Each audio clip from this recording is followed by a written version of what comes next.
종려나무와 십자가라는 말씀의 제목으로 은혜를 나누겠습니다. 오늘은 종려주일이라 그랬습니다. 종려주일은 예수께서 십자가 사건을 앞두고 예루살렘 성에 입성하실 때 그 소문을 들은 많은 사람이 종려나무 가지를 들고 호산나, 이제 구원하소서, 우리를 구원하소서라고 하는 그런 뜻인데, 이 호산나를 외치며 찬송한 데서 유래되었습니다. 교회 절기로는 오늘부터 부활주일까지를 한 주간을 고난 주간으로 지킵니다. 말씀드린 대로 내일부터 이제 특별 새벽기도 하면서 마가복음을 중심으로 한 주간 주님의 행적을 따라가고 말씀을 묵상하려고 합니다. 해마다 반복되는 연례 행사처럼 느껴질 수도 있겠지만 많은 성도님들이 이 시간에 참여하면서 예수 그리스도 대속의 은혜를 경험하셨다고 간증하시거든요. 많이 오셔서 함께 하시기 바랍니다. 주님 사랑하고 희생과 헌신을 묵상하는 그런 마음으로 함께 참여해 주시기 바랍니다. 사도 요한은 참 빛이신 예수님이 자기 땅에 오셨지만 백성이 알아보지 못했고 영접하지 않았다, 그렇게 증언하고 있습니다. 요한은 예수님의 제자였기 때문에, 그리고 예수님의 공생의 초기부터 함께했던 사람이었기 때문에 백성들이 예수님을 대하는 모습을 옆에서 자세하게 잘 지켜봤습니다. 종교 지도자들은 제사장, 서기관, 바리새인들, 이런 당시의 백성들로부터 이렇게 존중받고 그랬던 종교 지도자들은 예수를 자신들의 영적 권위에 도전하는 그런 자로 여겨서 경계하기도 했습니다. 어떤 사람들은 예수님이 오병이어 기적을 베푸시는 것을 보고 당장에 그를 임금 삼으려고까지 했습니다. 하지만 그들은 그분을 참 하나님의 아들로서 구세주로 영접해서 왕으로 모시는 것이 아니라 자기들의 그 현실적인 문제를 해결해 줄 분으로, 그래서 왕으로, 임금으로 삼으려고 했던 것입니다. 그러나 예수님은 사람들의 시선과 입장과 상관없이 묵묵히 자신의 사명을 다하셨습니다. 하나님 나라를 선포하셨고 병자를 고치셨고 죄인을 구원하시는 하나님의 사랑을 전파하셨습니다. 당시 일반 백성들로서는 이해하기 어려웠던 구약의 여러 예언을 알기 쉽게 비유로 풀어서 말씀해 주시기도 했습니다. 말씀을 듣고 예수님을 영접하고 주님과 함께 있었던 사람들은 그와 그의 가정에 하나님 나라가 임하는 것을 경험하였습니다. 자, 그 예수님이 생애 마지막 시간에 예루살렘으로 가셨습니다. 그 전에 말씀하신 것을 보면 죽임당할 것을 미리 아셨지만 조금 있으면 세상은 나를 다시 보지 못할 것이라 라고 하실 정도였으니까 예수님은 이 길이 마지막 길이라는 것을 아셨습니다. 그럼에도 기도로 준비하시면서 예루살렘으로 올라가셨고 십자가를 지러 가셨습니다. 무엇이 예수님을 예루살렘으로 올라가게 하셨을까요? 그것은 바로 사명입니다. 사명의 다른 말은 하나님의 뜻입니다. 인류 구원의 하나님의 뜻을 이루기 위해서 예수님은 십자가의 길로 가신 것입니다. 오늘 종려주일 예수님이 예루살렘에 입성하시는 모습을 통해서 예수님이 가신 그 사명의 길과 우리가 가야 하는 믿음의 길을 확인하는 시간 되시기를 간절히 바랍니다. 예루살렘으로 사람들이 모여들었습니다. 예수님도 가셨지만 그때는 이미 많은 사람들이 예루살렘을 향했습니다. 유월절 때문이었습니다. 유월절은 이스라엘이 애굽에서 노예로 살다가 해방된 것을 기억하고 기념하는 그 민족의 가장 큰 절기였습니다. 그래서 곳곳에 흩어졌던 유대인들이 이 팔레스타인 지역만이 아니라 포로기 이후로 근동에 흩어져서 살고 있었던 그 디아스포라 유대인들, 흩어진 사람들 디아스포라라고 그러는데요. 이 사람들이 6월절이 되면 예루살렘으로 다 몰려왔습니다. 성전에서 예배하려고 모여왔습니다. 그 요아킴 예레미야스라고 하는 신약학자가 20세기 초반 신약학자인데 이분이 연구하면서 그런 걸 발표했더라고요. 그 당시에 예루살렘 인구가 한 3만여 명 되는데 그때 모여든 사람들이 한 17만 명, 18만 명 그렇게 됐다는 겁니다. 그러니까 평소보다 한 대여섯 배 많은 사람들이 예루살렘에 꽉 찼습니다. 그러니까 곳곳에서 사람들이 다 왔다는 것입니다. 이렇게 많은 사람들이 각지에서 비슷한 시기에 동일한 목적지를 향해서 오다 보니까 그 길이 여러 갈래 길이 아니었거든요. 예루살렘으로 다 모이다 보니까 각지에서 온 사람들이 중간에서 만나는 겁니다. 그러다 보니까 이러한 이야기들을 막 했을 겁니다. 어떤 이야기를 했을까요? 예수님 이야기 많이 했을 겁니다. 예수님이야말로 그 단연 순례자들의 대화의 중심이었습니다. 그 시기로 본다면 나사렛 갈릴리 나사렛 목수의 아들인데 30살까지는 좀 평범하게 살다가 그 어느 날 요단강에서 선지자 세례 요한에게 세례를 받더니 광야로 나갔다가 들어와서 본격적으로 하나님 나라를 선포했다는 겁니다. 그는 많은 기사와 이적을 행했는데 병든 자들을 고치고 귀신을 쫓아내고 보리떡 5개와 물고기 2마리로 5,000명이나 먹였다 하는 겁니다. 죽은 자를 살리기도 했다는 소식이 사람들 사이에서 막 퍼져가기 시작했습니다. 표적과 기사 이야기는 흥미로웠지만 또 예수라는 인물의 출생 과정이 좀 석연치 않았다, 이런 얘기도 막 하기 시작하는 거죠. 그래서 경건한 사람들은 또 일부러 피하기도 하는 세리와 죄인, 사마리아 사람과 이방인까지 만나서 대화하고 식사하는 사람이다. 예수님은 좀 이렇게 약간 좀 그 당시에 유대교로 보면 좀 이단아 같이 보는 그런 시각으로 예수님에 대해서 이야기하고 있었던 겁니다. 그러니까 예루살렘을 온 사람들이 뭐 곳곳에서 오랜만에 만난 사람들도 있고 또 이런저런 소문 전해 들었으니까 얼마나 많은 이야기를 했겠습니까? 자, 이 정도 되면 예수님은 6월절 예루살렘에 모인 사람들 모두의 관심사였습니다.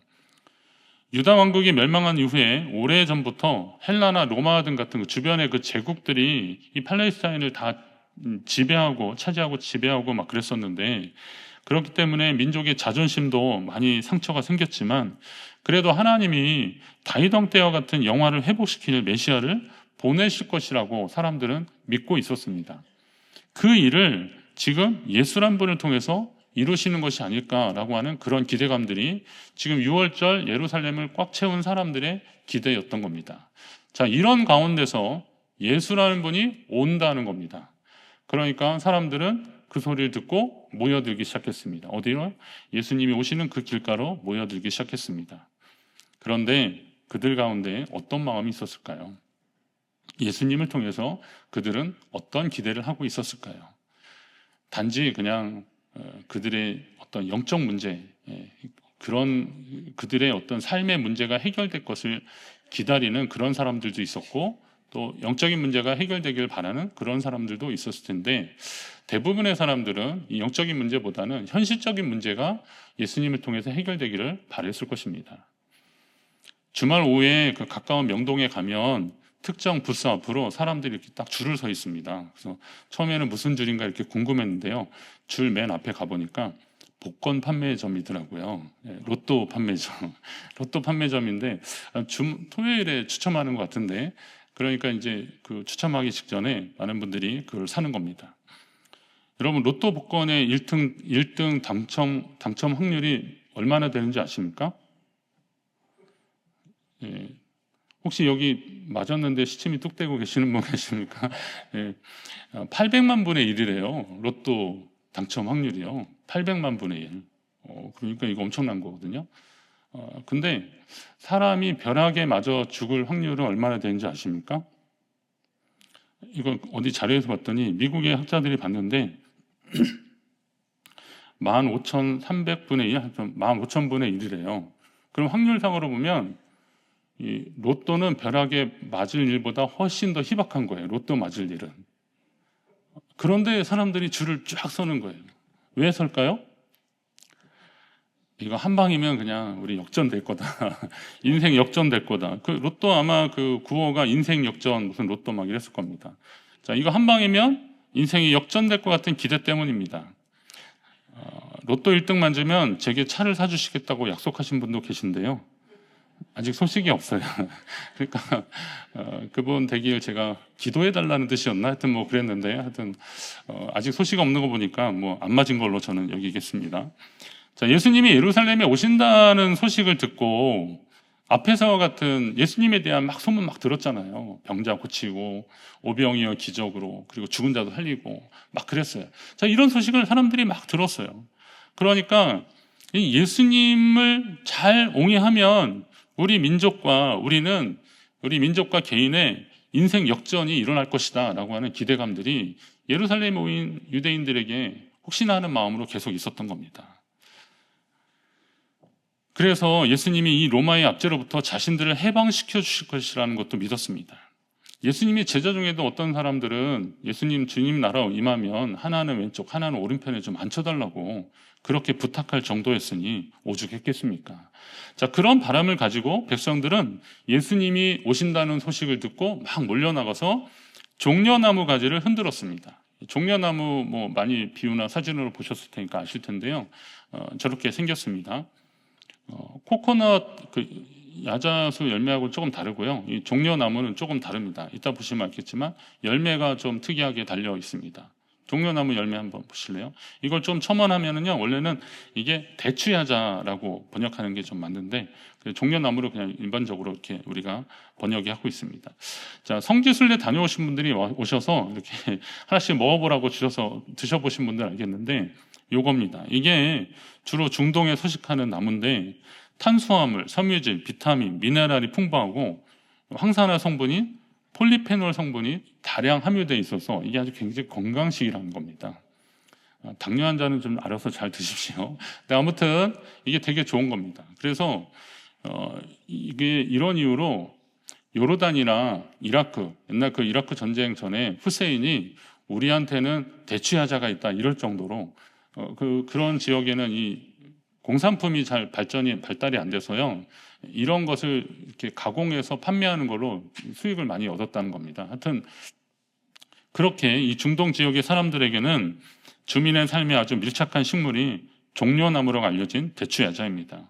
줄기는 또 아까 그 사진 보시다시피 이렇게 길쭉하고 넓어서 이거를 그 집을 지을 때 지붕에 얹는 재료로도 사용했다는 겁니다. 그 예수님이 모여 있으니까 운집해서 사람들 못 갈 때 그 지붕 뜯어냈다 그랬잖아요, 친구들이. 여러분 같으면 우리 이런 지붕 같으면 뜯을 수 있겠습니까? 근데 저거를 이제 얼기설기 놓은 거라서 그걸 뜯어냈다라는 겁니다. 아무튼 그런 집들도 있었기 때문에 가능했던 일이겠죠. 자, 그렇게 했던 겁니다.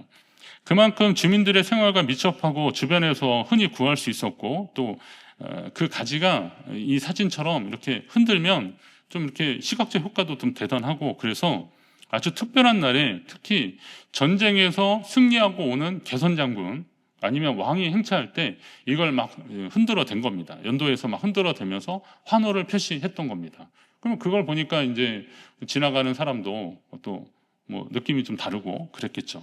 그러니까 환영과 존중의 의미로 이 종려나무 가지를 흔들면서 환호했는데 오늘 군중도 예수님이 예루살렘에 들어오실 때 종려 가지를 흔들면서 호산나 이제 우리를 구원하소서라고 외쳤으니 주님을 향한 그들의 기대가 어땠는지를 알 수 있습니다. 그러나 호산나 외쳤던 이 군중들은 예수님이 예루살렘에 오신 진짜 이유를 알았을까요? 예수님은 그들의 기대처럼 이스라엘을 정치적으로 해방시키러 오신 것이 아니었습니다. 세례 요한이 예수께서 자기에게 나오시는 것을 보고 보라 세상지를 지고 가는 하나님의 어린 양이로다라고 한 것을 보면 예수님이 어떤 분인지를 알 수 있습니다. 예수님은 인류의 죄를 대속하시려는 하나님의 구원 계획을 이루려고 이 땅에 오신 분이십니다. 예수님이 마지막 예루살렘으로 올라가시기 전에 제자들에게 하신 말씀이 있거든요. 인자가 온 것은 섬김을 받으려 함이 아니라 도리어 섬기고 그리고 자기 목숨을 많은 사람의 대속물로 주려 함이니라 그렇게 말씀하셨어요. 그러니까 예수님은 그 사람들이 기대했던 그 군중들 대다수가 기대했던 이스라엘을 정치적으로 해방시키고 뭔가 좀 큰 일을 이룰 그럴 뿐이 아니라 하나님의 뜻을 이루기 위해서 지금 예루살렘에 들어오신 것입니다. 군중은 예수님을 향해 종려나무 가지를 흔들었지만 예수님은 그 길이 십자가에 달려 돌아가시기 위한 것임을 아셨습니다. 그럼에도 예루살렘으로 들어오셨습니다. 때문에 군중이 흔든 종려나무 가지와 예수님이 목표로 향해서 가신 십자가 나무의 재질이 묘한 대조를 이루고 있습니다. 예수님 당시 십자가 형틀을 연구한 거에 보면 십자가 형틀에 대한 그 나무가 뭘로 만들었는지는 성경에 자세하게 기록되지 않았습니다. 그러니까 특정한 아카시아 나무나 이런 걸로 만들었다, 원약계나 이런 거 시띠나무로 만들었다 이런 기록들은 성경에 있지만 이 십자가를 뭘로 만들었다는 기록이 없기 때문에 이게 정확히 뭘로 만들었는지는 잘 모릅니다. 그래서 전승이나 이런 걸로 연구하는 사람들에 의해서 십자가는 이런 걸로 만들었다. 대표적인 게 이제 당시에 많이 봤던 감람나무, 올리브나무로 만들었을 것이다. 올리브나무는 굉장히 단단하거든요. 이게 한 몇백 년씩 오래된 것들은 덩치도 좀 크고 그렇기 때문에 이게 단단해서 아마 십자가를 만들었을 것이다. 그리고 당시 로마는 또 로마에 대항하는 사람들은 아주 무자비하게 처형했고, 특히 정치범이나 이 흉악범들은 십자가형을 주로 했기 때문에, 오늘 예수님과 옆에 강도들처럼, 그래서 다량으로 제작할 수 있는 소나무나 전나무로 했을 것이다, 이렇게 주장하는 사람들도 있습니다.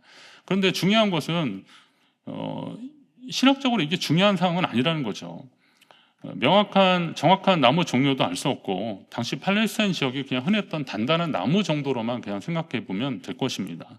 솔직히 사형 틀인 십자가를 무엇으로 만드는지는 그렇게 중요한 것은 아니라는 거죠. 하지만 예수님이 예루살렘에 입성하실 때 군중이 흔든 종려나무와 골고다 언덕에 세워 예수님을 매단 십자가를 만든 나무는 완전히 다른 성격인 겁니다. 승리와 번영을 상징하는 종려나무와 달리 죄인을 매다는 십자가는 단지 그냥 죽음입니다. 사람들은 당연히 종려나무를 좀 선호하겠죠. 열매도 있고 또 쓰임새도 많고, 사람들이 오면 환영하는 종려나무, 사람들은 이 종려나무에 주목했을 것입니다. 아무도 십자가의 나무가 뭘로 십자가의 나무는 뭘로 한 건지를 사람들은 관심이 없었을 것입니다.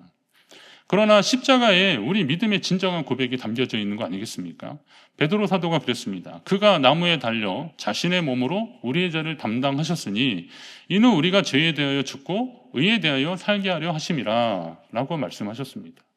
그 나무가, 그 십자가 나무 아래서 우리는 죄에 대하여 죽고 의에 대해서 살게 된다는 것입니다. 십자가는 그 능력을 믿는 자들에게 죄에 대하여 죽고 의에 대하여 살게 한다는 사실입니다. 여러분, 이 사실을 기억하시기 바랍니다. 주님이 십자가의 죽으심으로 우리가 죄사함을 받고 구원을 얻었다는 겁니다. 누구든지 그 사실을 믿으면 우리는 구원을 받은 하나님의 자녀가 된다는 것입니다. 예수님은 지금 군중의 호산나, 다윗의 자손이여 어서 우리를 구원하소서 하는 환호가 며칠 후에는 저 사람을 십자가에 못 박으라 라고 하는 그런 외침으로 바뀔 것을 알고 계셨습니다. 그러실 것을 아셨습니다.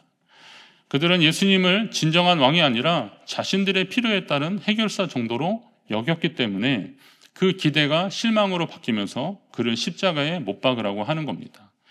과연 오늘 우리는 어떻습니까? 예수님이 여러분에게 진정한 삶의 주인이고 왕이 되고 계십니까? 겉모습으로 그럴싸하게 환영하는 자들이 아니라 주님께 진실되게 경배하는 자 되시기를 간절히 바랍니다. 하나님을 예배하는 사람들, 하나님 앞에 나와 주님을 찬양하고 예배하는 사람들, 우리의 속사람까지도 주님을 진정한 왕으로 모시고 주인으로 모시고 하나님 앞에 예배하는 여러분 되시기를 바랍니다. 종려나무는 유대인들의 승리의 상징이었지만 예수님의 진정한 승리는 십자가 위에서 이루어지셨습니다. 예수님은 군중이 원한 로마의 멸망이 아닌 죄의 멸망을 이루신 분이십니다. 사망을 삼키고 이기신 분, 죄의 멸망을 이루신 분이십니다. 종려 주일에 예수님이 들어오실 때 군중이 외쳤던 호산나는 표면적으로는 구원에 대한 간구이자 메시아에 대한 고백입니다. 물론 그 당시 사람들도 이 말의 의미가 뭔지를 모르지는 않았을 것입니다. 그런데 이게 동상이몽처럼 당시 그들의 현실적 문제를 해결해주는 그런 분으로, 하나님 뜻과는 상관없는 그런 자신들의 현실적 문제를, 이 민족의 문제를 해결해 줄 분으로 기대했다가 그게 아닌 걸 알고서 그를 다시 십자가에 못 박으라 라고 외치는 성난 군중으로 바뀌는 겁니다. 오늘 우리가 주님이 우리 가운데 들어오실 때 우리는 주님을 어떤 마음으로 맞이해야 되는지를 다시 한번 알려주고 계시는 겁니다. 오늘 우리도 혹시나 물든 표면적 신앙을 점검해야 되는 겁니다. 오랫동안 예수님 믿고 교회 다니고 신앙생활 했는데 나는 정말 그 환호하는 군중들처럼 종려나무까지 들고서 주님을 맞이하는 그 군중들 속에 있는 것인지, 아니면 주님 십자가 끝까지 부인하지 않고 그 밑에서 나의 주 나의 하나님을 고백하는 사람으로 서 있는지를 점검하십시오. 그런 마음으로 하나님 앞에 나아가는 것을 기억하는 시간이 바로 종려주일입니다. 오늘 주님이 우리를 위해서 보여주신 그 희생과 사랑을 다시 한번 기억하시고, 여러분의 삶의 필요를 위한 주님이 아니라 내 삶의 궁극적인 문제를 해결해 주시는 주님으로서 그리고 하나님 앞에 그 십자가 앞에 나아가시기를 바랍니다.